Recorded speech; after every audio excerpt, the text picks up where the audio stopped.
ભક્તો 6 જૂન નિર્જળા એકાદશીના દિવસે તુલસીથી બાંધી દો આ એક ગુપ્ત વસ્તુ છે પૈસા ગણતા ગણતા થાકી જશો રાતોરાત માલામાલ થશો મિત્રો 2025માં આવનારી સૌથી મોટામાં મોટી એકાદશી નિર્જળા એકાદશીનો દિવસ ખૂબ જ ખાસ માનવામાં આવે છે આ દિવસે મહિલાઓ પાણી પીધા વિના વ્રત રાખે છે જેથી તેમની ઈચ્છાઓ પૂરી થાય ઘરમાં શાંતિ બની રહે અને પરિવાર સુખી રહે આ વ્રત વર્ષની બધી એકાદશીઓમાં સૌથી મોટું અને શક્તિશાળી માનવામાં આવે છે કહેવાય છે કે જો તમે ફક્ત આ એક નિર્જળા એકાદશીનું વ્રત કરી લીધું તો તમને આખા વર્ષની 12 એકાદશીઓનું ફળ મળી જાય છે ભક્તો આજે અમે તમને જણાવીએ 6 જૂન નિર્જળા એકાદશીના દિવસે તુલસી સાથે કયા ખાસ નિયમો જોડાયેલા છે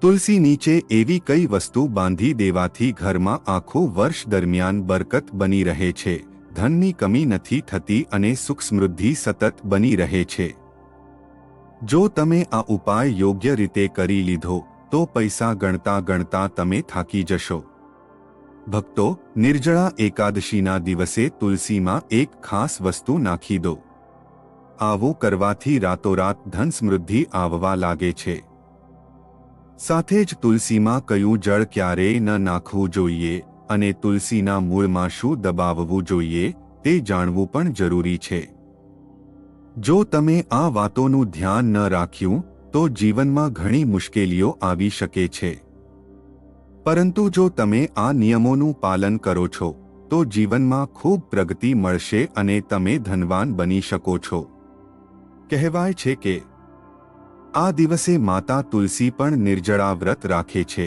ભક્તો હવે જાણીએ કે તુલસીના છોડમાં બાંધવાની તે ખાસ વસ્તુ શું છે જો તમે આવું કરો છો તો તુલસીના આશીર્વાદ તમને ભરપૂર મળે છે અને માં લક્ષ્મીનો વાસ તમારા ઘરમાં બની રહે છે તુલસીનો છોડ દરેક ઘર માટે શુભ માનવામાં આવે છે આ ફક્ત ધાર્મિક દ્રષ્ટિએ જ નહીં પરંતુ સ્વાસ્થ્ય માટે પણ ખૂબ લાભકારી હોય છે શાસ્ત્રોમાં કહેવાયું છે કે તુલસીમાં દેવી લક્ષ્મીનો વાસ હોય છે ઘણા લોકો સવારે ઉઠીને તુલસીને જળ ચઢાવે છે અને ઘીનો દીપક પ્રગટાવે છે નિયમિત રૂપે તુલસીની પૂજા કરવાથી લાભ જરૂર મળે છે જો તમે તુલસીના છોડની નીચે એક વિશેષ વસ્તુ બાંધી દો છો તો તુલસી લગાવવાનું ફળ અનેક ગણું વધી જાય છે આ એક વસ્તુ વિના તુલસી અધૂરા માનવામાં આવે છે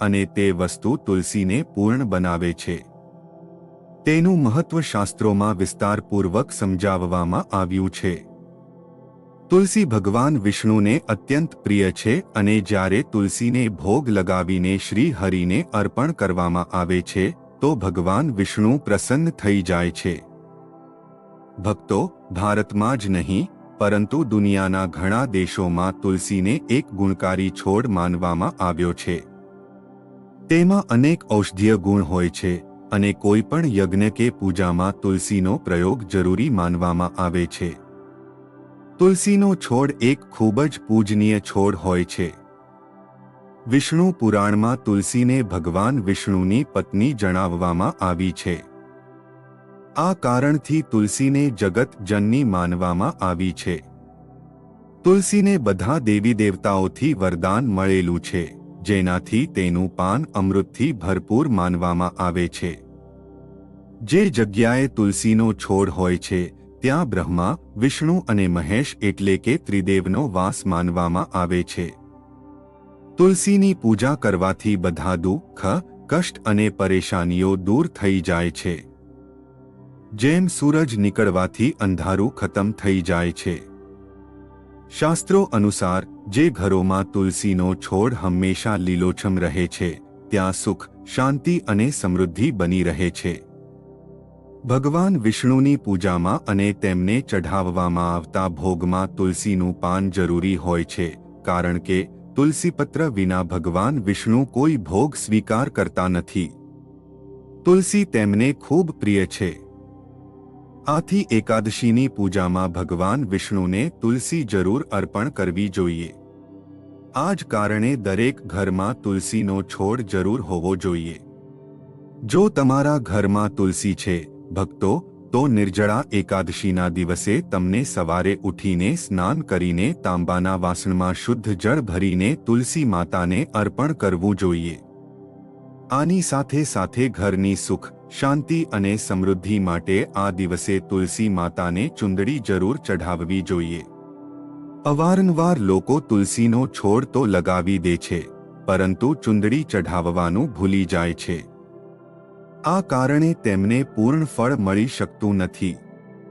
હંમેશા યાદ રાખો, ચુંદડી વિના તુલસી અધૂરી માનવામાં આવે છે. તુલસી ફક્ત છોડ નથી, તે દેવી છે. તે ભગવાન વિષ્ણુની પત્ની અને માતા લક્ષ્મીનું જ સ્વરૂપ માનવામાં આવે છે. જો તમે નિર્જળા એકાદશીના દિવસે શ્રી હરિ વિષ્ણુ અને ધનની દેવી લક્ષ્મીજીને પ્રસન્ન કરી લો છો, તો વર્ષ 2025 તમારા માટે ધન, સુખ અને સફળતાથી ભરાઈ જશે. આથી તુલસીને ચુંદડી જરૂર ચઢાવવી જોઈએ. આનાથી પતિ પત્ની વચ્ચે પ્રેમ અને વિશ્વાસ વધે છે. ઘરની મહિલાઓ સુખી અને સૌભાગ્યશાળી બની રહે છે. પરંતુ જ્યારે પણ તુલસીને ચુંદડી ચઢાવો, તો આ ધ્યાન રાખો કે લાલ રંગની ચુંદડી ન ચઢાવવી જોઈએ, કારણ કે લાલ રંગ મંગળ ગ્રહ સાથે જોડાયેલો હોય છે અને તુલસીનો સંબંધ બુધ ગ્રહ સાથે છે. મંગળ અને બુધ આપસમાં મિત્ર નથી. તુલસી માટે અનુકૂળ રંગ લીલો, પીળો કે નીલો માનવામાં આવ્યો છે. આ જ રંગોની ચુંદડી ચઢાવવી શુભ હોય છે. કેટલાક લોકો જૂની કે ફાટેલી ચુંદડી તુલસી પર ચઢાવી દે છે, જે અશુભ માનવામાં આવે છે. આવું કરવાથી તુલસી માતા નારાજ થઈ જાય છે અને આવું કરનાર વ્યક્તિ પાપનો ભાગી બને છે. આથી હંમેશા નવી અને સાફ ચુંદડી જ ચઢાવવી જોઈએ. તુલસીને સજેલા સંવરેલા રૂપમાં રાખવા માટે નિર્જળા એકાદશીનો દિવસ સૌથી શુભ માનવામાં આવે છે. આ દિવસે જો તમે નવી ચુંદડી લઈને તુલસી પર ચઢાવો છો, તો તમને અનેક ગણો વધારે લાભ મળી શકે છે. યાદ રાખો, તુલસીને ચુંદડી વિના ક્યારેય ન રાખો. જો ચુંદડી જૂની થઈ જાય, તો તેને નિર્જળા એકાદશીના દિવસે જરૂર બદલી દેવી જોઈએ. મિત્રો, તુલસીના લગ્ન પણ કરવા જોઈએ. આનાથી જીવનમાં આવનારી પરેશાનીઓ દૂર થાય છે અને પારિવારિક જીવનમાં સુખ શાંતિ બની રહે છે. સાથે જ તુલસીના પાસે એક શાલિગ્રામ જરૂર રાખો, કારણ કે શાલિગ્રામને ભગવાન વિષ્ણુનું રૂપ માનવામાં આવ્યું છે. આ રીતે તુલસીની પૂજા કરતી વખતે ભગવાન વિષ્ણુની પૂજા પણ થઈ જાય છે, જેને રોજ કરવું શુભ હોય છે. મિત્રો, કેટલાક લોકો અજાણતા તુલસીના પાસે એવી વસ્તુઓ રાખી દે છે, જે અપવિત્ર માનવામાં આવે છે. તુલસીનો છોડ ખૂબ જ પવિત્ર અને કોમળ હોય છે. તે બધા છોડમાં સૌથી પૂજનીય છે. આથી તુલસીના પાસે ક્યારેય પણ ખોટા શબ્દો ન બોલવા જોઈએ. ત્યાં ભૂલથી પણ જૂતા, ચપ્પલ કે ઝાડુ પોતું ન રાખવું જોઈએ. આ તુલસીનું અપમાન માનવામાં આવે છે. જ્યાં તુલસીનો છોડ હોય, ત્યાં થૂંકવું ખૂબ મોટો દોષ માનવામાં આવ્યો છે. તેના પાસે પાણીથી ભરેલું વાસણ પણ ન રાખવું જોઈએ. જ્યારે પણ તુલસીના પાસે દીપક પ્રગટાવો, તેને બુઝાઈ ગયા પછી ત્યાંથી હટાવી દેવો જોઈએ, કારણ કે બુઝાઈ ગયેલો દીપક પાસે રાખવો અશુભ હોય છે. તુલસીના સ્થાનને હંમેશા સાફસૂથરું રાખવું જોઈએ. આથી રોજ ત્યાંની સફાઈ કરો. તુલસીના કુંડામાં ક્યારેય પણ શિવલિંગ કે ગણેશજીની મૂર્તિ ન રાખવી જોઈએ અને ન જ કોઈ અન્ય છોડ તેમાં લગાવવો જોઈએ. તુલસીના પાસે કપડાં પણ ન સૂકવવા જોઈએ, કારણ કે ગંદુ પાણી તેના પર પડી શકે છે. તુલસીના પાંદડા નાખુથી ન તોડવા જોઈએ. આનાથી તુલસીનું અપમાન થાય છે. જો પાંદડા આપમેળે સુકાઈને પડી જાય, તો તેમને કચરામાં ફેંકવાને બદલે તુલસીની માટીમાં દબાવી દો. રવિવારના દિવસે તુલસીના પાંદડા ન તોડવા જોઈએ અને ન જ તેને જળ આપવું જોઈએ. બાકીના દિવસોમાં રોજ સવારે તુલસીને જળ ચઢાવવું અને સાંજે દીપક પ્રગટાવવો જોઈએ. ઘણીવાર મહિલાઓ સ્નાન પછી ખુલ્લા વાળમાં તુલસીને જળ ચઢાવી દે છે. આ ઠીક નથી. હંમેશા વાળ બાંધીને અને માથા પર સિંદૂર લગાવીને જ તુલસીને જળ આપવું જોઈએ, ત્યારે જ તુલસીના આશીર્વાદ મળે છે. ધન પ્રાપ્તિ માટે મિત્રો, 6 જૂન નિર્જળા એકાદશીના દિવસે તુલસીના છોડમાં માતા લક્ષ્મી કે માતા વૈષ્ણવની દિવાળો એક સિક્કો રાખો. આ સિક્કો તમને સરળતાથી મળી જશે અથવા હોઈ શકે કે તમારી પાસે પહેલાથી જ હોય. આ સિક્કાને તુલસીના છોડમાં દબાવી દેવાનો છે અને બીજા દિવસે કાઢીને સાફ જળથી ધોઈને પૂજા કરીને લાલ કપડામાં બાંધીને તમારી તિજોરી કે પાસમાં રાખી લેવાનો છે. આનાથી તમને ધનની પ્રાપ્તિ થશે અને તમારી આવકમાં નિરંતર વૃદ્ધિ થશે. જો તમે વેપાર કરો છો, જેમ કે દુકાન, કારખાનું કે અન્ય કોઈ કામ, તો તે સિક્કાને તમારા વેપારની જગ્યાની ગલ્લામાં પણ રાખી શકો છો. આવું કરવાથી તે ધનને પોતાની તરફ આકર્ષિત કરે છે.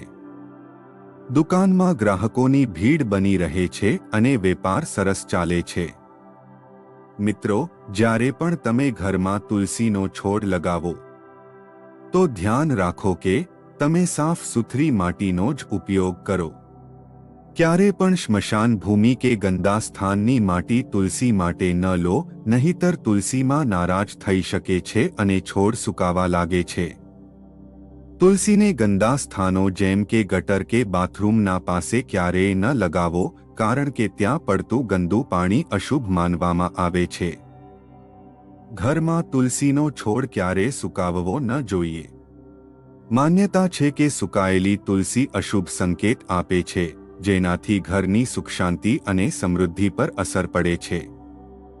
શાસ્ત્રો અનુસાર તુલસીનો છોડ જો કરમાઈ જાય, તો તે કોઈ આવનારી સમસ્યા કે દુર્ઘટનાનો સંકેત હોઈ શકે છે.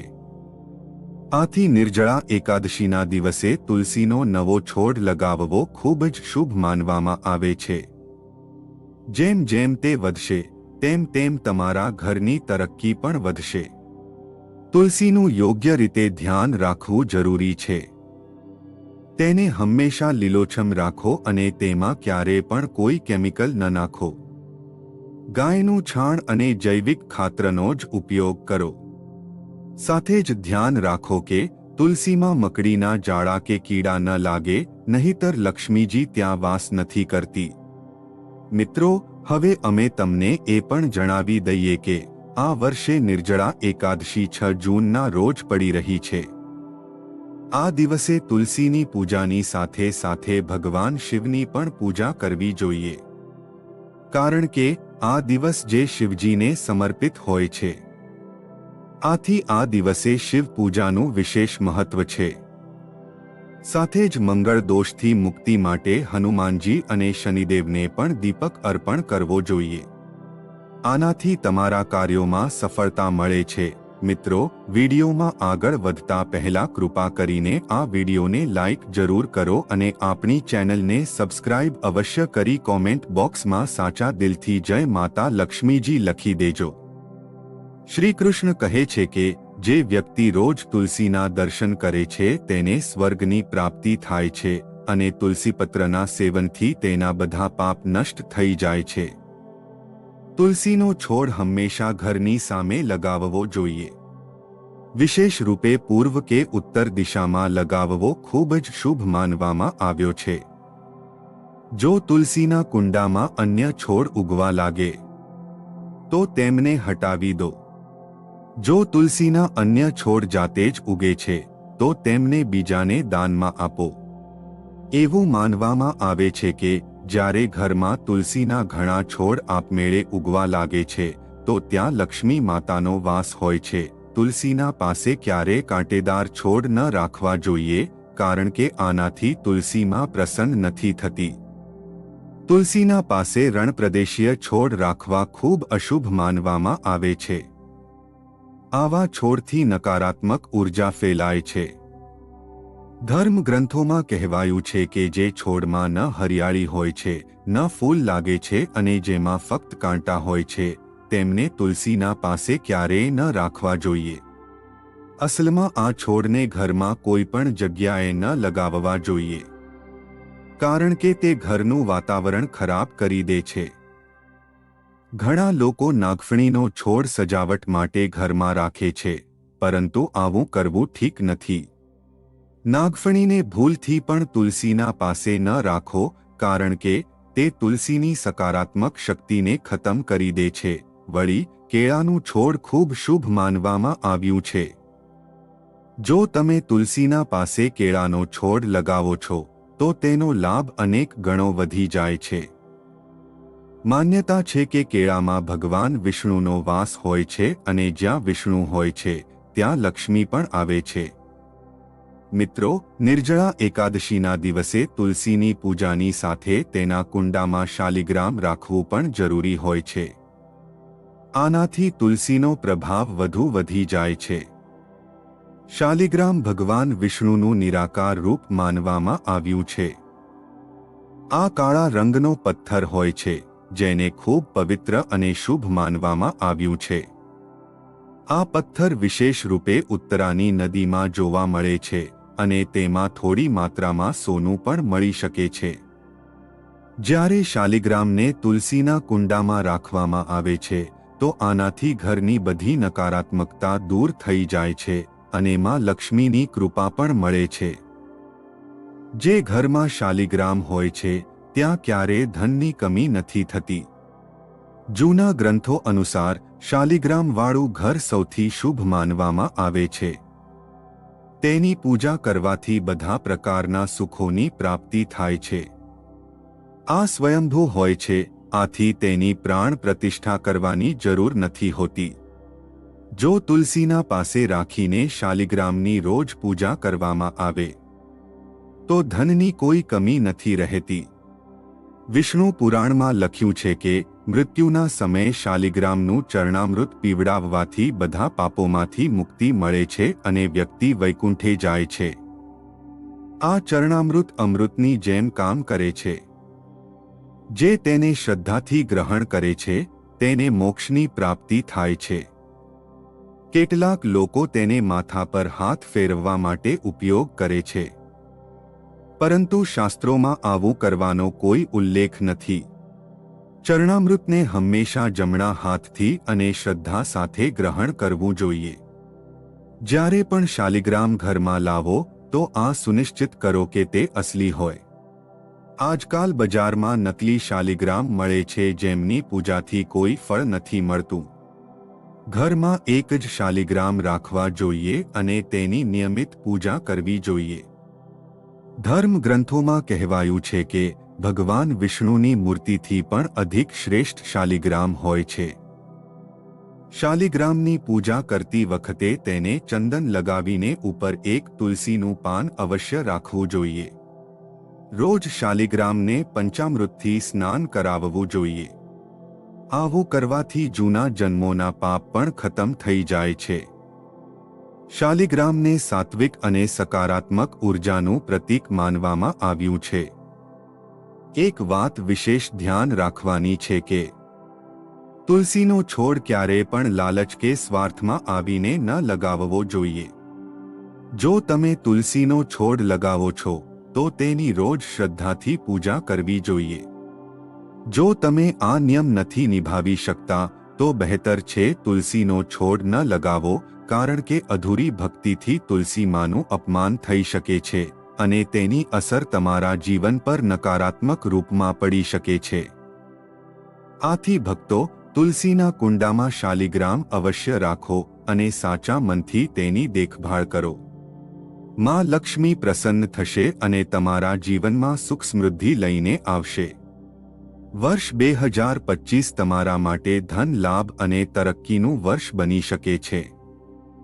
જો તમે પૂરી શ્રદ્ધા અને વિશ્વાસથી તુલસીની પૂજા કરી છે, તો આ વર્ષે તમે ધનવાન બની શકો છો. તેની અસર તમને આ જ મહિનાથી દેખાવા લાગશે.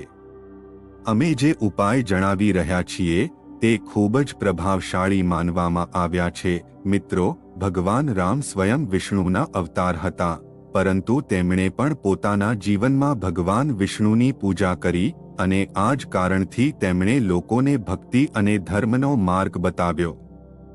જે પણ વ્યક્તિ આ વ્રત કરે છે તેને દરેક ક્ષેત્રમાં સફળતા મળે છે. નિર્જળા એકાદશી વ્રતનું હિન્દુ ધર્મમાં વિશેષ મહત્વ છે. આ વ્રત ભગવાન વિષ્ણુને સમર્પિત છે અને 2025માં આ વ્રત શુક્રવાર 6 જૂનના રોજ રાખવામાં આવશે. વ્રત જ્યેષ્ઠ માસના શુક્લ પક્ષની એકાદશીના રોજ આવે છે અને સૌથી કઠિન એકાદશી વ્રત માનવામાં આવે છે, કારણ કે તેમાં જળ શુદ્ધાનું સેવન કરવામાં આવતું નથી. નિર્જળા એકાદશી 2025ની તિથિ અને પારણ સમય આ પ્રકાર છે. એકાદશી તિથિ શરૂ થશે 6 જૂન 2025ના રોજ રાત્રે 2:15 વાગ્યે, સમાપ્ત થશે 7 જૂન 2025ના રોજ સવારે 4:47 વાગ્યે. વ્રત પારણનો સમય 7 જૂન 2025ના રોજ બપોરે 1:44 થી સાંજે 4:31 સુધી રહેશે. મુહૂર્ત 6 જૂન 2025ના રોજ બપોરે 11:50 થી 12:40 સુધી રહેશે. આ સમય પૂજા અને શુભ કાર્યો માટે ખૂબ જ ઉત્તમ માનવામાં આવે છે. આ દિવસે વ્રતીએ જળ અને અન્ન પૂરી રીતે ત્યાગવા જોઈએ. વ્રતધારીએ બીજા દિવસે દ્વાદશી તિથિમાં પારણના સમયે જ ભોજન અને જળ ગ્રહણ કરવું જોઈએ.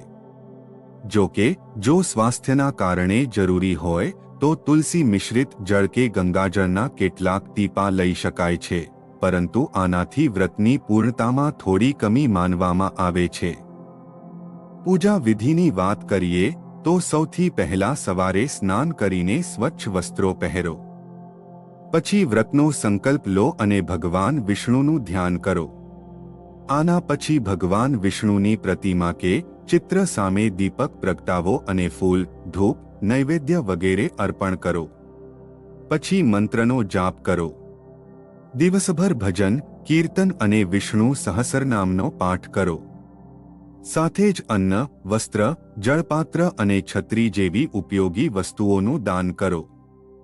આ વ્રત કરવાથી આખા વર્ષની બધી એકાદશીઓનું પુણ્ય મળી જાય છે. આ વ્રત ખાસ એ લોકો માટે લાભદાયક છે જે દર એકાદશીનું વ્રત નથી કરી શકતા. આ દિવસે ભગવાન વિષ્ણુની પૂજા અને દાનપુણ્ય કરવાથી વિશેષ ફળ મળે છે. નિર્જળા એકાદશીના દિવસે આખા ઘરનું વાતાવરણ પણ સકારાત્મક થઈ જાય છે. જે ઘરમાં ગાય હોય છે ત્યાંથી નકારાત્મકતા અને દરિદ્રતા દૂર થઈ જાય છે, કારણ કે ગાયને માતા લક્ષ્મીનું સ્વરૂપ માનવામાં આવ્યું છે. ગાયના શરીરમાં 33 કરોડ દેવી દેવતાઓનો વાસ હોય છે. આથી ગાયનો આદર કરો અને જો શક્ય હોય તો તેને રોજ તાજી રોટી અવશ્ય ખવડાવો. ધ્યાન રાખો, વાસી રોટી ક્યારેય ન આપો અને સડેલા ગળેલા ફળ કે શાકભાજી પણ ન આપવા જોઈએ. નહીંતર તેની ખરાબ અસર ઘરની સમૃદ્ધિ પર પડી શકે છે. ગાયને પ્રસન્ન કરવા માટે તમે લોટની 11 લોઈ બનાવીને તેમના પર હળદર લગાવી શકો છો. આનાથી તમારા ઘણા કાર્યો સરળ થઈ જશે અને જીવનમાં સુખ સમૃદ્ધિ વધશે. ગાયના ચરણ સ્પર્શ કરવાથી દુઃખ દૂર થાય છે અને 7 વાર તેની પરિક્રમા કરવાથી જીવનમાં સફળતા અને ખુશહાલી આવે છે. જ્યારે પણ ગાયને રોટી આપો તો તેમાં થોડું ઘી કે હળદર જરૂર ભેળવો. ખાલી રોટી ન આપો. આ ઉપાય શુભ ફળ આપે છે. ગાયને તાજી રોટી ખવડાવવી તમારા જીવનમાં ઘણા સકારાત્મક બદલાવ લાવી શકે છે. જો જાણકારી થોડી પણ ઉપયોગી લાગી હોય તો વિડીયોને લાઇક જરૂર કરો અને ચેનલને સબસ્ક્રાઇબ કરો જેથી આગળની બધી જરૂરી જાણકારીઓ તમને સીધા નોટિફિકેશનના માધ્યમથી મળતી રહે. વિડીયોના અંત સુધી સાથે રહેવા બદલ તમારો ધન્યવાદ.